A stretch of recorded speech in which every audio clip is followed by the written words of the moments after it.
guys, welcome back to my channel, and today is Wednesday, June the 6th. In my last video where I had the purse giveaway, I think I did not make myself clear. I had said that if you were interested in the purse and if you would share my YouTube channel to your friends on your Facebook page, then to just leave Lizard in the comment and that your name would be entered into a drawing for the green lizard skin purse. But I was not thinking at the time that some of y'all don't have Facebook, and that's okay. You know, if you just want to tell a friend or family member about my YouTube channel, that would make me happy. But that's not going to keep you from entering the lizard skin purse drawing. You know, even if you don't want to share it, you can still enter. So just, you know, leave Lizard in the comment below this video, and I will put your name on the list. Let's see, so far we have 26 names. So we're going to have a really good time whenever I reach the 777 subscribers. I am up to 701 as of today. So thank you so much. I would just love to welcome everybody to my YouTube family. Everybody here is nice and respectful and loving, and I appreciate it so much. So I'm going to pick up with a little story of when John and I were living there in Cedar Point in Bay St. Louis, Mississippi, and he was the manager of the little TGNY store there. This was in 1974.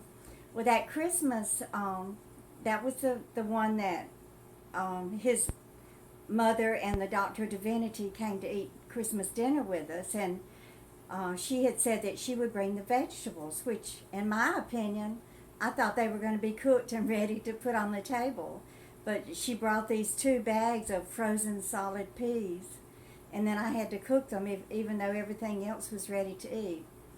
But anyway, that's I think I finished with the Doctor of Divinity and Mrs. Divinity. I'm done with them, just like I was done with that batch of Divinity that didn't turn out. I just threw it in the garbage. So we're done. Anyway, I'm going to pick up with that Christmas. Of course, John was, you know, trying to get everything ready in the store, and so we had gotten Jason. I wanted to get Jason a rocking horse, and that was the year. I don't think the big wheels, the little, you know, the 3-wheeled little bike things had been out very long. That might have been the first year that they came out. I don't know. If any of y'all know, you can leave me a message in the comments. But John wanted to get him the big wheel, and I wanted to get Jason a rocking horse. So I had a bet with John that Jason would get on the rocking horse first. And guess what he got on first? His big wheel. So I lost that bet. But he did get on the rocking horse eventually, and here's a picture of him. He had a lot of fun, and there's the old green Naugahyde sofa in the background. Oh, and I forgot to show y'all this. This was taken in Halloween, right? That is Jason, the little ghost, and the kid on the ground is my best friend Dale's son, Brent. He was all wrapped up in pieces of sheet like a mummy. And this is Darren. And I don't think he was dressed up yet. It looks like he's just got on a shirt and some pants. But anyway, you know, I had told y'all that John loved to drink Budweiser, and he was spending more and more time at this the Office Lounge, which was in the same shopping center there as the TGNY and the Winn-Dixie. And of course, I didn't know how bad his drinking was. You know, I grew up in little Lumberton, Mississippi, Pearl River and Lamar counties in Mississippi. They're dry counties. You know, I really was never around anybody that drank. So I didn't even know what an alcoholic was.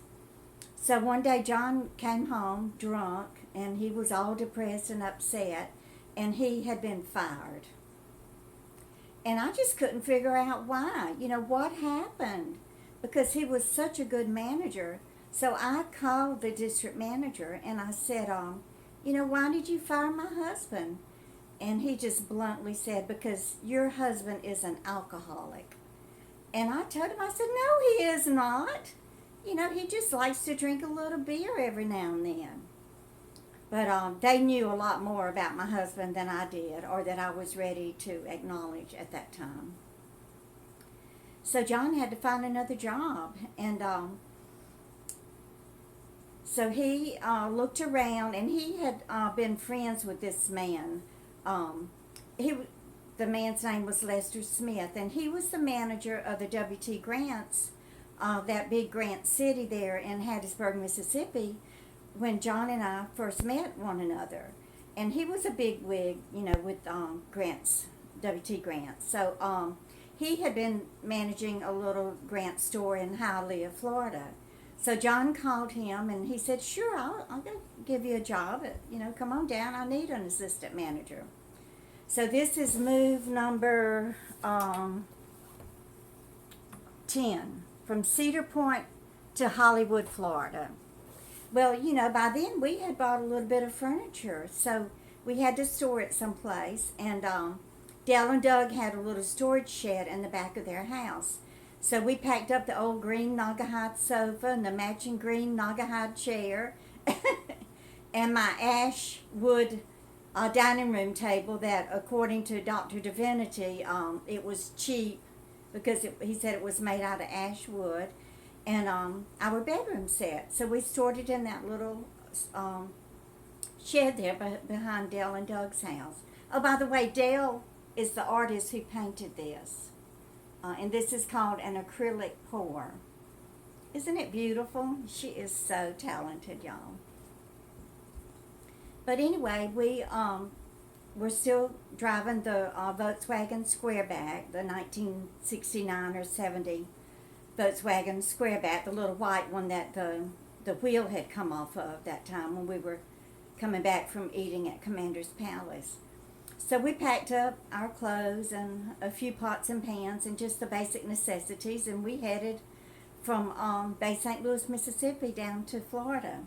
Well, on the way, we went through Silver Springs, Florida, and we stopped, and here's a picture, and that water there is just clear as ice, and you can see all the fish and everything, through this boat is called a glass bottom boat.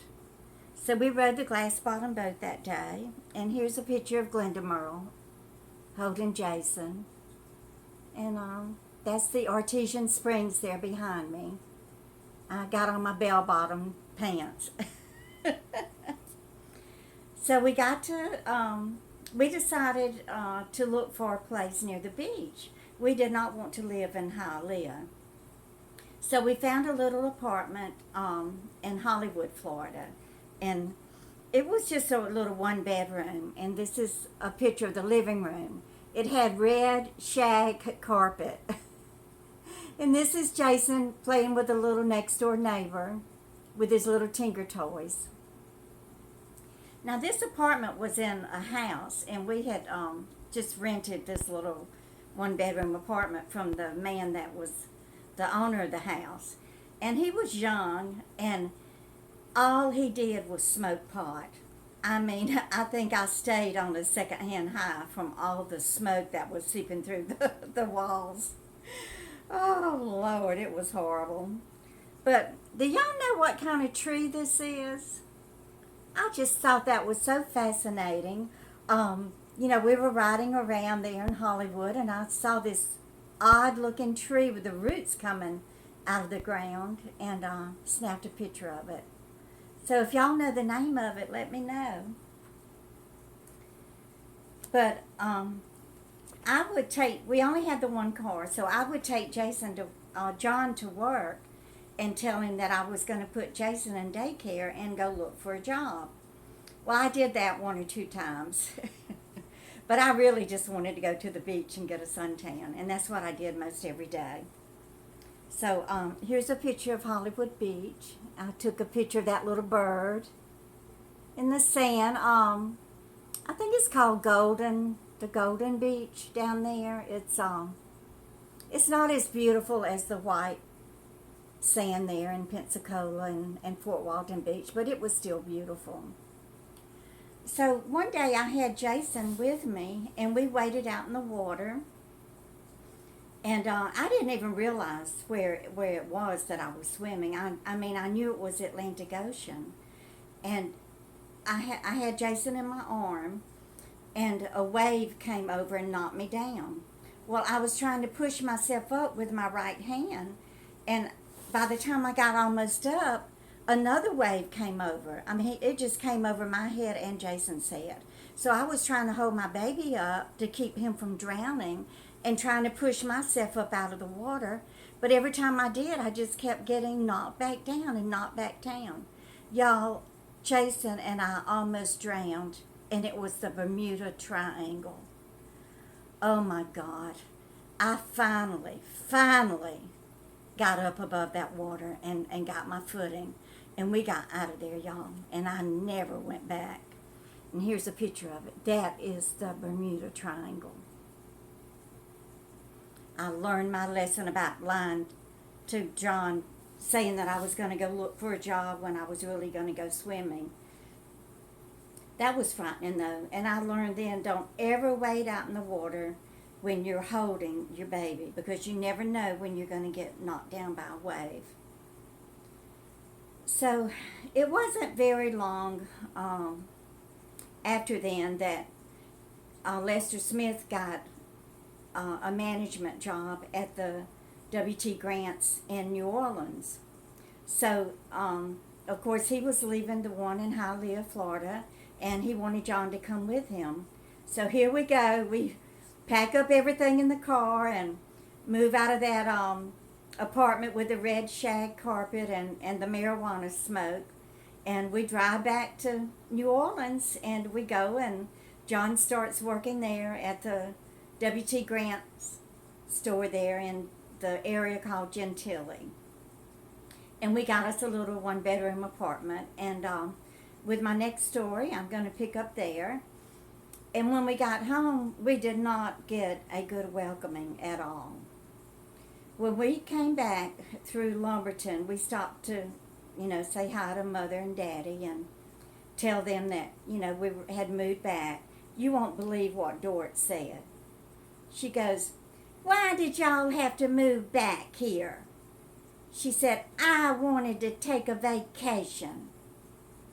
Now, what kind of welcoming was that from your own mother, mad at me because we moved from Florida back closer to home? Are y'all surprised? Anyway, just leave me a comment. Thumbs up if you like it. If you don't like it, just don't leave anything, because I don't like seeing those thumbs down. But it's okay. It doesn't bother me. So I'm going to end this now, and we'll pick up with our getting settled in our apartment in New Orleans. And y'all just keep on coming back. Bye.